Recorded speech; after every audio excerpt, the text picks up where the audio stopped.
Hey, what's up, Halo News family? Welcome to another episode of the Can We Talk podcast, our show where we talk to dope people in the community doing dope things, and today is no different. I'm so excited to have our next guest on. He's a really cool guy. He's been doing amazing things in the community through advocacy and ministry and just a lot of work to improve our communities. And so I'm so excited to learn more about his story and for you to learn more about his story. So without further ado, welcome to the show, my good friend, Brother Anthony Durden, the street minister. Hey, what's up? Hey, what's happening? What's happening, Janey? Good to see you. Good to see you. Good to see you too. Look, and I want to make sure I got your last name right. It's Durden, and did I say that Yes, right? you Got said it. exactly the way it's supposed to be said. Look, thank you. We've been talking, especially a lot more the past few months, and following Yes. each other for years, and just being supporters of each other. So thank you for coming on the show. Thank you so much for having me. I've been waiting to get on this platform for a while now, and I say, listen, this is the time. High Low News has been doing big things in the community, and I want to be a part of this legacy. Oh man, that means the world to me. And you definitely are a huge supporter, give us news tips and just support and motivation. So I appreciate that, Brother Anthony. But today is about you. You have a very interesting story. Anybody that follows you online, here's your testimony is so powerful. And so I want you to share like those beginnings. Like tell us, like, how did you go from a guy who was, in the street world, and then now you're like this community leader and activist and, the street minister. How did that happen for you? Well, I'm gonna give you the short version, right? I was born here in Miami, Florida. When my parents divorced, I was 6 years old. This was 1976. Mm. We flew to California. I had no idea what was going on. All I knew is that we were leaving. When you're 6 years old, you're really not that acute, aware of what's actually going on, but you know that there's something going on if you get my drift. Mm. So this geographical locale, this geographical change was traumatic because I was separating from my father and I was separating from my family that I come to know in that short period of time of being a young 6 year old. So I grew up in South Central Los Angeles, grew up in Compton, California. Spent a lot of time, raised in church. My mother was a, church member, still is to this day. And she had me very active in church at a young age. I sang in the choir. I played drums in church. I was a junior deacon as well. I would serve communion during communion time. They would, allow me to serve the petitioners at the church. And so I was very active in church at a young age. But what was missing, the element that was missing for me personally, was that I have no relationship with Jesus. I had no idea of what that was or what that was like. All I knew that going to church was something that you had to do. I really had no choice in the matter.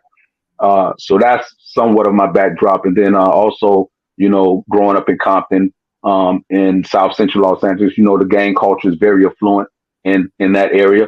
And I gravitated towards that at a young age. So to start back from the initial, I would say my first experience with actually start drifting and going towards a different route was when I started indulging myself in marijuana practice. Mm. I was smoking marijuana every day. I was smoking marijuana with a childhood friend of mine who I went to school with. How He would old come. were you I at was that I time when you was started? I was 13. I was 13. I was actually in the sixth grade, age 13. Started experimenting with marijuana. Marijuana was in the house. My stepdad at the time would keep a little stash hidden in the closet, and so I discovered this stash when he would be away going to work, and my mom would go to work. And me and my little sister, I have a younger sister. She's 2 years younger than me. We were kind of like latchkey kids. So mom and dad went to work. We spent a lot of time alone at home. And Mm. so, I had to kind of like, when the cat's away, the mice will play. I was the mice that would play around the house and look into things and discover things. And so I found out, that my dad, had this marijuana, and I started experimenting with it. And I can remember early, me and my school friend, we would roll up marijuana. I didn't even know how to roll up marijuana. So I would get his roaches, what he had left over, and I would smoke those first. And so he would teach me, my homeboy, he would teach me then how to roll marijuana, right?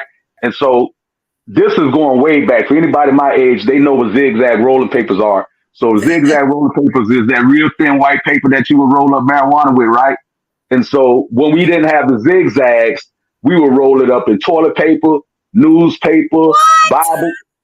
Bible paper, brown paper bags. We was whatever means that it took to Oh smoke it. We my would gosh. whatever No means that it took toilet whatever means it took to smoke it. We had to make it happen. So we would try all kind of concoctions. And so every morning we went to school high. Every morning we went to school bagging, laughing, cracking jokes. We get the munchies. We go to the store. We buy up all kind of candy and all kind of junk food like that. And this was a habit that I had every morning. And I didn't realize it had became a habit until later on in my life when I realized, that I started having some other issues when I started delving into the alcohol. Mm. And so 1984, I'm at the age of 14. This is 1984, South Central Los Angeles.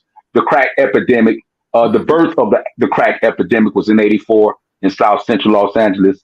And I can remember another childhood friend of mine introduced me to crack cocaine. And before then, I didn't know anything about crack.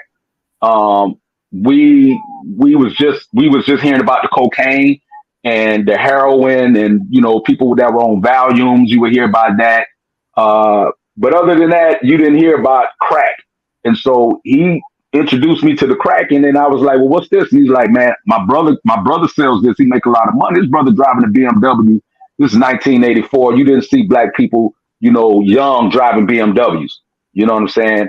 And so I started selling crack at a very young age. And so, once that started happening, I got heavily involved in the street life and street gang activity. I grew up in the Crip neighborhood, so automatically, wherever you grew up at, whatever environment that was, that's what you became. So I grew up. I was going to ask you how that, because we see the movies, we see the headlines, and I was going to ask you, like, did you get caught up into that world of gang life in South Central LA, and how did you maneuver that? So you telling me this is like, so fascinating, interesting to me, especially to see the man that you are today. So sorry to Yeah. interrupt you. I was like, No, no, no, no. I That's fine. wanted to know more about, like, that world that you were in at that time.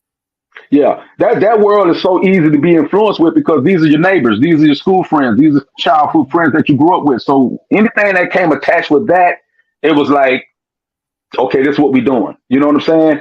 And so the gang activity, it didn't start out that way. We grew up as playing ball on the park, playing Optimus football together, going to school together, playing arcade video games together, spending the night at each other's house, his mom know my mom, we're exchanging things as neighbors to each other. I can go across the street and get something from his house, or he can come from my house. So it was more of a family. And so that's why it was so hard to get out of it, because it's like it becomes a lifestyle at some point. And then you're kind of like, some children are born into it. It's like a hereditary thing. If your parents was gang members and they had names and recognition in the community, if they had children, more than likely the children to be offspring of former gang members. And so it's hard to kind of like steer them away from that lifestyle when all they hear about you is what you used to be. You know what I mean?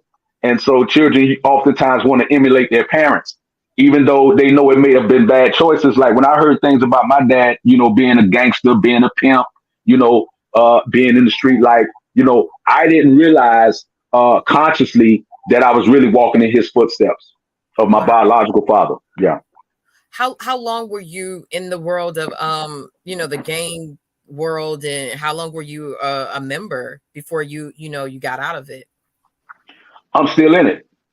Mm. I'm still in it because these are my friends. These are family members. Although I'm not active, Are you no, still no, banging? Or that's what I'm you not. said? I'm not. I'm banging, but I'm claiming the blood of Jesus. See, Got it. so I'm banging for Christ. That's who I'm banging for. But what I mean by I'm still in it is meaning I'm still connected to my community. I'm still connected to my neighborhood. That my homies are still my homies. And they got the utmost respect for me. In fact, they embellished in my transition. They all follow me on social media. My friends. Some of them have converted because of my change. A lot of them call, I'm like a personal minister or pastor to most of my homies. You know what I'm saying? Because they're not necessarily connected to the church, but they're connected to God, and they're spiritual. So although we were out in the streets and we was doing what we was doing, we still had a sense of knowing who we were, because we all come from that tree of mama taking us to church, grandma praying for us. So we all had that root. But, like the Bible tells us that sometimes the children may stray. But if they were stray, make sure that, that they're connected enough where they can make their way back. Yeah. So I guess for you, and I get that. That's a different perspective too about like being a part of a gang or being in that with your friends. So I get that, like you're like, I'm still connected to that world. Like these are still my friends, this is my family. I guess the question is, when did you realize that you needed to change your life and get out of that? And even too, I follow you, on Facebook, and I saw that, addiction and drug use was a part of your testimony as well. So like, how long were you in, that world before you realized you needed to make a change? Man, I was in my mid 30s, when the light bulb finally clicked on. I needed, we hear about the superheroes like Superman who had kryptonite. Well, my kryptonite was crack cocaine. And so crack cocaine brought me to my knees. Crack cocaine robbed and took everything from me. So, me becoming homeless, me being on the streets, just out there in the wilderness of Overtown, Miami, back and forth, because I've had different geographical changes, but geographical change didn't change me because wherever I went, there I was. So, I believe, and I thank God for crack, because I don't think that if it wasn't for crack cocaine, that I would have had enough sense to turn my life completely around and give it to God, that I would have probably still been trying to be borderline and still trying to, figure it out, see how I'm going to do this thing and still be able to do what I do. Right. So God did a very, very radical transformation in my life where, I had to turn all the way around, not halfway around, but all the way around, and still have enough impact in the community, be relevant, to not come across as too heavily minded where I'm no earthly good. That's why I said to you, I'm still connected to the streets. That's why I go by the name of street minister. So for you, it went from being a gang member to actually being addicted to, being a gang member, selling crack, to actually using it. So from like the mid 80s to, would you say like the mid 90s? 2000s, the 2000s. So the early 2000s, almost 20 years of your life was in this, this darker place. Like, wow. Like I got clean in 2005. I'm 19 years clean. Congratulations. Yes. For you, what was that, take us back to that time where you're like, was there a aha moment? Was there a rock bottom moment where you were like, was there something specific that made you say, it's time for a change? Like, can you, go back into that time for us? Yeah, the rock bottom change for me, the end of the rope type of thing for me was when I was incarcerated at Metro West. I got sentenced to 10 months at Metro West for grand theft in the first degree. And I had to do 10 months only because the option was prison time because of my record. I've been to prison 2 times. So the state wanted to offer me 3 years prison. And I didn't want to take the prison time. So I said, well, give me the county time. And so I said, well, how much time I got to do in the county? They called it a 364. 364 is 1 year. So off of 1 year, 12 months, I did a 10-month stint. And so this time that I was at Metro West, I was locked up with my nephew. My nephew, who I put diapers on. My nephew, who was my bunkie, my cellie, like he's in the same cell with me. We were in the same dormitory. So sitting up on top of my bunk at night and looking at him was the end of the rope for me to say, I got to break this generational curse. Because the last time I was arrested, I was locked up. My uncle was locked up. I had 2 brothers that was locked up, and I had 2 nephews that was locked up. So all these Durdens, all of us got the last name Durden. So when I was getting booked and fingerprinted, the lady asked me, she's like, well, how many Durdens are there in here? And, Durden's, the Durden name is not that common, right? Yeah, it's not. So, and so, when I hear Durden, it's like they got to be somebody related somewhere or another, right? And so, all of us was incarcerated. Some of us was at Metro West. Some of us was at the county. And so me being incarcerated with my nephew and seeing him on an everyday basis try to cope with jail life. Now I'm a vet. Like I've been doing time for over 20 years. You know what I'm saying? So I'm usually like in there laying up with 2 or 3 pillows, watching the game, and I'm very comfortable in that environment, right? But watching my nephew go through that, and then him having children, it was just something that tore at my core. And I said to myself, I said, God, if I get out of this one here, I'm not turning back. I told my nephew the day that they was releasing me from jail, he was still locked up. I say, you're gonna be all right, nephew. I say, but I'm not coming back. And I want to make sure that by the time you come home, I'm still standing. And so I was pretty much motivated by that experience of turning my life around. And I went back into the Miami Rescue Mission, which was the place that helped get me back on track. The Miami Rescue Mission in Overtown, which I'm a grateful graduate and alumni. I'm still involved with the Miami Rescue Mission. I'm very active with the homeless community. I'm well known in the community for doing just that type of work. So that's where I got my help at. God found me in the crack house, and God sent me back to the streets to help those that are out there dealing with the grips of addiction. Oh my gosh, that's a fascinating and powerful story. Just for me, because I'm just like the journalist, and I'm like, we're nosy. So what year did you move from South Central LA to Miami, or like what time period was that for you? It was 1988, 89. I had just turned 18 years old. I was going back and forth from LA to Miami because I was fighting a case in Compton. I had got locked up. I got locked up on a sentence where I wasn't, actually directly involved, but I was involved to the degree where I was, intimidating the witnesses that was, testifying against one of my homies that was facing life sentence in prison. So, they locked all of us up because we was affiliated with the same situation. And I was out on a return on they call it a ROR, where you have to return on your own recognizance. And so during that time, my mom was like, listen, you've gotten too far gone, because now everything is out in the open. Like my mom, a lot of stuff I kept from my mom because I was always respectful to my mom. Like my mom had never heard me curse. I never, did anything openly around my mom. The worst I've ever did openly around my mom was smoke cigarettes. And that was like, I was out there at that time. I'm smoking cigarettes in the house, and she's just looking at me deteriorate to the streets. And so, once I went through that court situation and she was seeing how severe and what type of time I was facing, she was like, listen, she got in contact with my dad here in Miami, and they came to an agreement that he was going to take over from here. Like, here, you get him. I've taken him this far, and, you got to do the rest. You got to take him across the threshold. And so that's where I was. That's how I ended up back in Miami. And like I said, I was just turning 18 years old. I got sentenced to 8 years for a case of armed robbery as a youthful offender. And I had just turned 18 and caught that prison sentence. So, I was deteriorating even when I was in Miami. I caught this armed robbery charge in Miami, in fact. And so that's my first time serving time in prison. Wow, man, I love when people, and I love how candid and open you are about your story. I feel like that's how we grow and learn in our community, and learn from mistakes, and seeing how people overcome. So thank you so much for being so candid.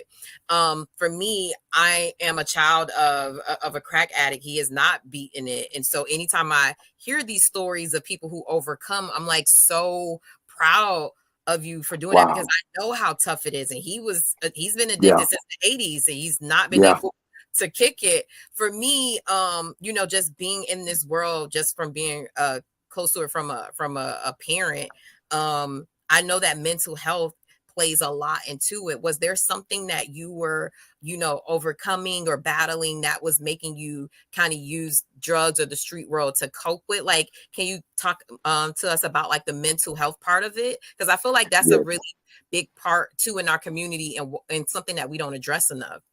Yes. Look, the mental health is automatically, we're born into traumatic experiences by the fact that we're African Americans living in America. That's number one.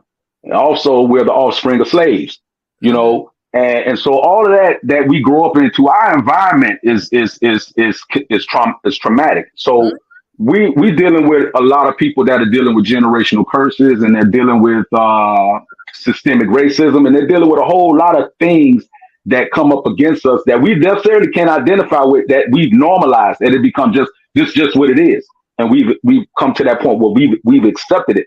And so that's why I say I thank God for crack, because crack was able to unveil the scales from off my eyes, to be able to see from the spiritual aspect of what we were dealing with, the trauma of the spiritual warfare that we're dealing with even to this day.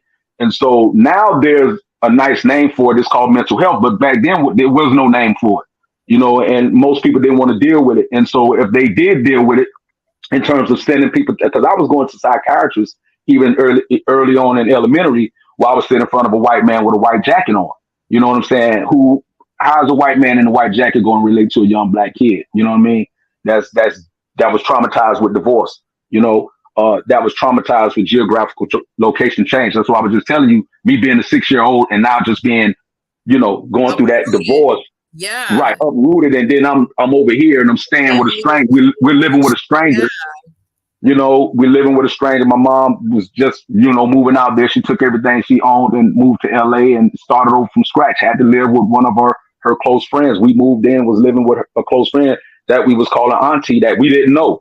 And so that's trauma. And so there was no family counseling. There was nobody to even counsel my mother as she was going through this transition. So I started gravitating and started kind of like that brokenness in me never really had an escape. It never really had an outlet.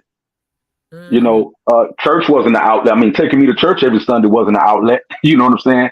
Because nobody was really identifying and getting real with what's going on. And that's why I'm so adamant about speaking to our young people, because our young people don't stand a chance in life if we as adults, as parents, don't get honest and be transparent with them about our own infirmities, about our own weaknesses, about our own vulnerabilities, about our own mistakes. And so we usually chastise our children without really, taking a step back and saying, wait a minute, this is my seed. My seed came from out of me. There has to be some sort of accountability to some of the things that we've done. And so that's why I go so hard in the streets, because a lot of the stuff that I was doing in the streets is a cause and chain reaction to the things that we see out here with our young people. So I want to let our young people know that it's not their fault, and that I take ownership and I take responsibility, and I apologize for the wrongs that I did in my community. First, I had to apologize to God to reconcile my sins to him. And then I had to forgive myself. And so as I'm forgiving myself, and I'm still in the process of forgiving myself, when I talk to people in the streets, I let them know that if God can meet me where I was, God can meet you where you are. And so that's why I say, send me to those that need it the most. Yeah, I think that's part of the reason why the work that you do is so effective, is because you understand the world, you speak the language, and it's coming from a very real place. After you're at the Miami Rescue Mission, you're changing your life around. How did you decide that ministry and advocacy work, especially to stop gun violence and addiction, and just working in our inner cities? How did you make that choice, and how did you decide to do that? Because you could have been like, okay, I'm clean, I'm gonna go work in an office building, or just be a productive citizen. Why did you decide to say, hey, I'm going to use my story and my voice to make a difference in my community? What was that like for you, making that decision? Recovery, the world of recovery is a beautiful world to be in, because, you're in this family of people that's like you, and that can identify with you, for number one. So it gives you a safe space to be able to share, right? And then we lean on each other, one addict helping another addict, and it's global, it's worldwide. So it doesn't matter what skin color you is, we've all been impacted or affected by the same thing. So we have a common ground. So that's where we start from. And so the Miami Rescue Mission was able to disciple me in this 12 to 18-month program, which gave me the time that I needed. I needed the time, because I've been in 30-day programs. I've been in 60-day programs, NA and AA. I learned a lot from all of those programs. So I was just able to use all those tools that I learned along this journey of recovery, because it wasn't an instant fix. I relapsed a few times. I had clean time. I relapsed and went back out, because I thought I can go back out and do some of the things that I used to do, or be around some of the same people that I used to be around. And so, I had to learn. I said, wait a minute, you can't do what they do. You can't be in that space that they're in, that the only way this is going to work for you specifically, you're going to have to turn all the way around. You know what I'm saying? And so that was the choice that I chose to make as I was being discipled and being mentored at the Miami Rescue Mission. My mentors was actually showing me the walk, and I was just walking behind them and crawling behind them actually until I was able to get enough strength to walk on my own. And so I was able to, just matter of fact, just got off the phone with my mentor, Robert Allen. Minister Robert Allen was my counselor at the Miami Rescue Mission. And he was just telling me so much of how proud he is of me and how much he's seen my transition, because he saw me when I was in my mess, right? And I was just telling him that I'm just a byproduct of his teaching, because I watched him and he trained me. And so I just took it to a whole nother level. God helped me take it to a whole nother level. So whatever platform that God has been able to bless me on, just like Hollow News has blessed me to be on this platform, I just want to share the gospel. I just want to be able to reach somebody and say, hey, somebody can get something for what I'm saying. Oh man, you're definitely preaching, and I hope people are hearing it and being touched by this story. Look, tell us about the work that you're doing with Share Inc. So, we got the background, we got the testimony and the message, and I see, why you're so adamant about the work that you do. Tell us about the work that you're doing with Share Inc. What is it that you guys, your mission and your purpose in the work in the work that you're doing in the community through the nonprofit? Yes, Share Inc. is my mother's heart. And Share Inc. was birthed through my mother. And my mother started this organization in 2001 as the Christian Women's Club Corporation before it was Share Inc. And I remember when I was at the Miami Rescue Mission, my mother asked me one day, she said, how do you feel about becoming the president of the Christian Men's Club Corporation?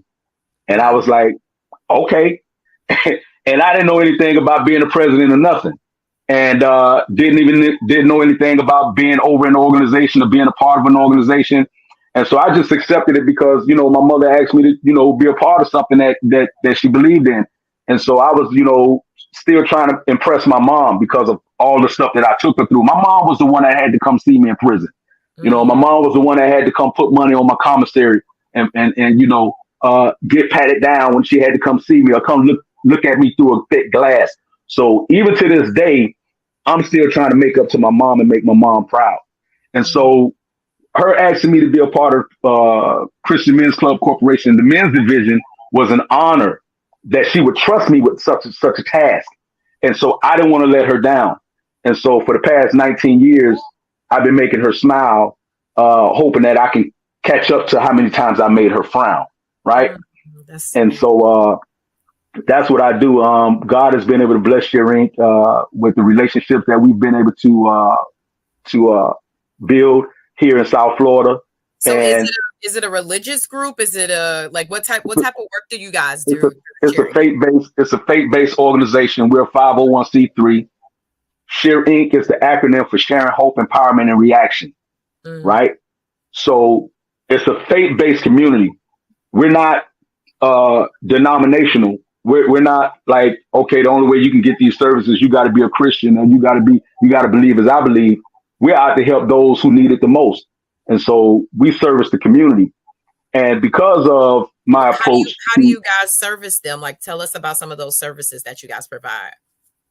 We provide, we work with the homeless community. We work with people that are in addiction like myself that need to go into treatment programs. I have relationships with the Camilla's House and the Salvation Army and Beckman Hall and the HAC and the Miami Rescue Mission. So I get these phone calls almost every day or every other day of people who got a son or got a dad or got a husband who's struggling like I was struggling, probably done heard my story and done heard how I'm connected with the mission. And so they'll call me and I say, if he's ready to get some help, I can get him some help. And so that's a part of my homeless outreach ministry. I also work with inner city youth with the Optimist Football League, Florida FYFL in Miami Gardens, and work with local Optimist clubs in throughout Miami. And, those that want to work and do community hours, I take them to the Miami Rescue Mission where they can feed the homeless to put in some community hours, some service, and, be rewarded in terms of giving back. I work with local city officials that has come through the Miami Rescue Mission to serve with me. Councilwoman Shannon Iguodaro and Vice Mayor Iguodaro is very good friends of mine, family members of mine. Hot 105 and everybody else from 103.5 to Beat, Papa Keep. Everybody throughout South Florida done had an opportunity, or I've had the opportunity to work with. And so I'm not hard to find. I'm very accessible. I am a returning citizen. So in that community of people who have been incarcerated, those ex-offenders who are returning back to civilian life can reach out to me, and they can also get resources through my organization or through the Circle of Brotherhood and other organizations that we partner with, so that they can get back on their feet, so that they can get the skill sets, they can get good job opportunities, housing opportunities. Because even right now, here in the state of Florida, if you're a convicted felon, they don't allow you to rent.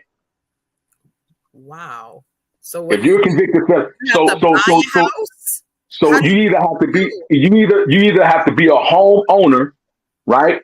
You have to own something, because here in the state of Florida, if you have a conviction on your record, when you fill out that application, they don't ask you what you was charged with, how long you've been out, what you got going on. They just look at that convicted felon. It's just like when you sign the application and it checks off if you're a convicted felon.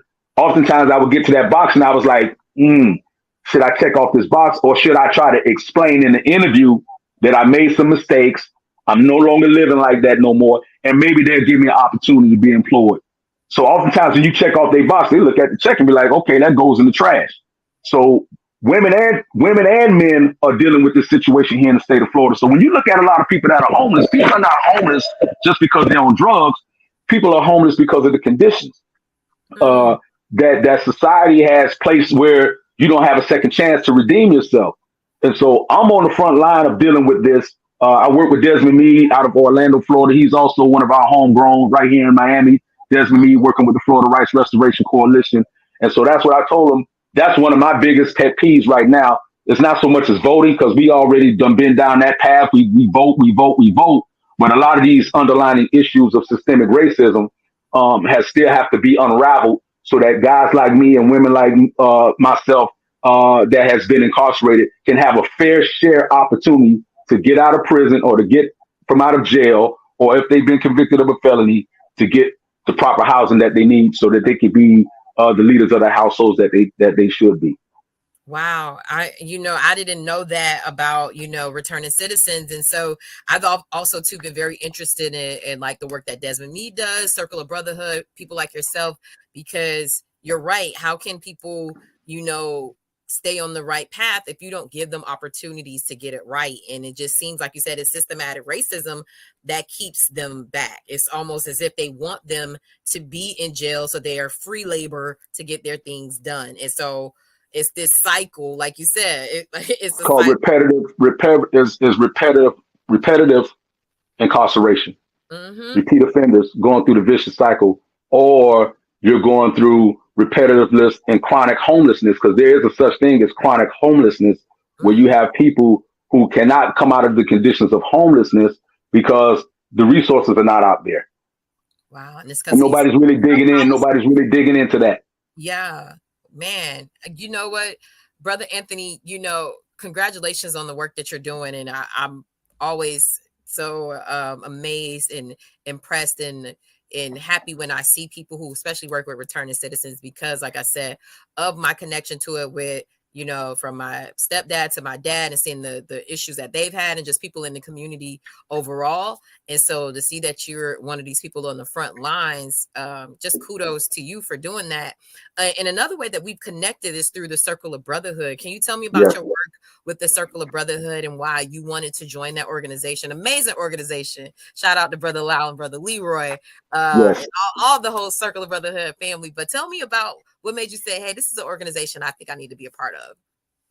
Well, yes, my one of my closest friends, Anthony Blackman, who was telling me about the Circle of Brotherhood, and he knows me because we both come from out of the Miami Rescue Mission together, and he kept telling me, man, you need to come and meet these brothers, man. They doing a great work in the community. And this was the birth of and actually, this was actually the start of the Circle of Brotherhood, where the Brotherhood was actually walking through the pork and bean projects every weekend. They would meet up at 6 p.m. on Saturdays and walk through the pork and bean projects, just to let the people know that we was out here and that we was accessible, and whatever we could help them out with, we was there for them. This was before we was a 501c3. This was actually before we was actually even a organization, because our motto was, our motto was, let's become brothers first. What year was this when you guys started it up? Do you remember? Well, I've been a member since I've been a member 10 years now. I've been in the organization 10 years now, so Wow. we've been around a little over 10 years, right? 9 years for me, but 10 years for the organization Nice. as Wow. a I member. didn't So now notice I'm an that's where you executive guys member. started. I didn't Yeah, know we that's where you started. started. Yeah. Yeah, Commissioner Spence Jones, who was at the time the commissioner of Miami Dade, uh, just connected the dots, and she just said, "You brothers was the pastors and different people that was making moves in the community. Leroy and some other people came together. These are considered our founding members that came together, and we started off with like 40 something pastors. Now we're down to like four. So it is what it is, right? It is what it is. But we kept going. We kept going, and we still continue to go. And we thank God for Dr. Dorothy Bendros Mendengal. And we also thank God for Commissioner R.G. Edmondson, who allowed us to have a space where we're at right now at 5120 Northwest 24th Avenue in Miami-Dade County. If you're ever in Miami, stop by and come see us. We always there. We there with open arms. And so once I got a part of that, and I got around these men who was just loving on each other, because in that space you don't see that often. Uh, not a lot of men attending church anymore. So what we normally congregate, we meet up. We normally at the barbershop or the strip club. Mm-hmm. So any type of positive environment where black men are getting along and we breaking bread and we exchanging information and resources. That's where you want to be.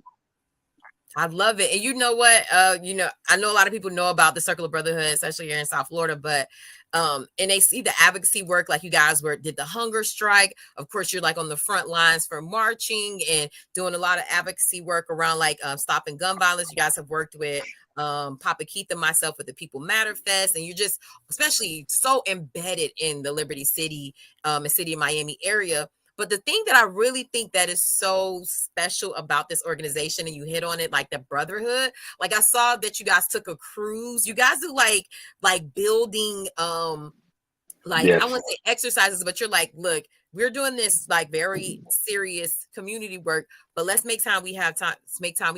Let's make sure we have time to have fun, to love on each other. And I think that's something too, especially from men from your background, especially coming from the street. A lot of times we didn't grow up seeing people, men just caring about each other. Is that Real intentional talk. for the organization for you guys to do these things? That's exactly what it's meant for. Thank God for our visionary, our lead organizer, Leroy Jones, who came up with this concept. Actually, when he started taking men on the cruise, he was paying for it out of his own pocket. The first time he took 13, I think it was anywhere from 13 to 16 men he took on the cruise out of his own pocket. And, to see men on the ship that never been on the ship in their life, men in tears like myself, on the ship, like, wow, I can't believe that I can look over at the bridge that I used to smoke crack on up under in Overtown. And, the port of Miami is not too far from Overtown. So, of course, you can still see the landscape. And I'm looking from the ship now to the bridge that I used to be up under. For me, it's like, you can't make this stuff up, man. You can't make this stuff up. From guys who just came home, like my brother Jay, that just came home from doing 32 years in prison, who was wrongly convicted, who is now on a cruise ship. You know what I'm saying? Yeah. And we out here just loving on each other, man, having a good time. It's like, you can't make this stuff up, man. There's nothing like this here happening on the planet. If it is, let me know. I like to be a part of it. That is what make that, like, y'all put the brotherhood really into that, and you guys are doing things for just making sure you guys are taking care of your health and wellness and just having fun and giving people experiences that they may not have had, growing up or even as young adults. So I think that's so cool about the organization. Yeah. Brother Anthony, I could talk to you all day. Honestly, we usually do these things in 20 minutes. I was like, I have to let this go because Yeah. your story is so amazing. You definitely hear the minister in there. Like that was, you're walking and you're calling, like you hear that. Anybody watching this interview could see it. But I'm so glad that you shared your story. Brother Anthony, look, how can people connect with you if they want to learn more about your Family Friends Day that's coming up in September, just to follow you and just learn more about your testimony and the work that you're doing with Share Inc. or Circle of Brotherhood and different organizations. This is time for you to plug that and give them information. Okay, they can follow me on my social media handles. I'm the Street Minister Anthony Durden on Facebook as well as Instagram. I'm on TikTok as the Street Minister Anthony Durden. You can also contact me at 786 718-0316. Again, that's 786-718-0316. I do call back. I do reply. And so I'm accessible. So anybody that needs those resources, anybody that's dealing with a family member that's struggling with addiction, they can reach out to me. Anybody that's got a family member that's coming home from prison or that's maybe on their way to prison, they can reach out to me as well. And look, guys, if you're looking at the screen, I pulled up Brother Anthony's Instagram page. It's the Street Minister. Like he said, that's on Facebook. So let's make sure we're going out there supporting him, following him, and the work that he's doing. Brother Anthony, I just gotta say thank you for coming on today, sharing your amazing story and what you've done to transform your life. I hope that is speaking to people, is changing people, is giving people an understanding that they know that there's always time to do better and to be a better person, to be the person that God has called you to be. And so I thank you for walking in your purpose, for supporting us publicly, privately, and just want to give you your flowers right now and say thank you on our platform for all the work that you're doing in the community and also to what you're doing to support High Low News. It means the world to me. Thank you. I see you. We see you. We love you. I want all our listeners that's listening right now, you guys need to connect and follow High Low News. This is the relevant news that we need in our community. I thank God for you, sister, the way that you lead with integrity and honesty, and you're very transparent. And I told you this not only privately, but I'm going to tell you this publicly, that we thank God for you, and we thank God for Black media being able to cover us in a way that gives us the decency and integrity that we deserve. And so I just thank you again for allowing me to be on your platform. Thank you, Brother Anthony. This is why, this is why we here. I just appreciate you. Look, you come back, look closer to your event. Yes. Let's talk about it. Let's break down all the details. The Family Friends Day. I want to learn more. Make sure our audience is aware. Guys, let's make sure we're following Brother Anthony and all the work that he's doing with Share Inc., Circle of Brotherhood. Just shout out to you and just also to just thank you again for the work that you're doing. Please come back. You're a friend of the show. Thank you. You're welcome. Again, I want you to plug again. Let people know, how do they follow you? Let's give them that information one more time. Follow me on my social media handles. I'm the Street Minister Anthony Durden on Facebook as well as Instagram. And also I'm on TikTok as the Street Minister Anthony Durden. You can follow me and also contact me at 786-718-0316. I'm not hard to find. He's definitely connected. He's out there. Y'all got to make sure y'all connect with him in these digital streets. Guys, this has been another amazing episode of the Can We Talk podcast, a special edition with Brother Anthony Durden, the Street Minister. You guys got to learn an amazing story and how, if you feel like you can't overcome after this, something wrong with you. Like, this guy has given us the tools and the things. Anybody can change. Trust me. I'm anybody. I'm anybody today, Brother. I appreciate you. I appreciate you. Look, we're going to have this on our website as well. We're going to have the interview up there and also 2 links to Brother Anthony's pages and his website so that you guys can connect with him. Guys, while you're there on highlowNewsMiami.com, make sure you're following us. You subscribe to our email newsletter. We're on all the social media sites. We thank you guys for following us and supporting us. And we'll catch you next time on the Can We Talk podcast. Again, thank you, Brother Anthony. This has been amazing. This is a great interview. Thank you. Shout out to High Low News. Hey, shout out to Brother Anthony, Circle of Brotherhood, Share Inc. Hey. Yes, we'll see y'all next time. Peace. Thank you. Peace.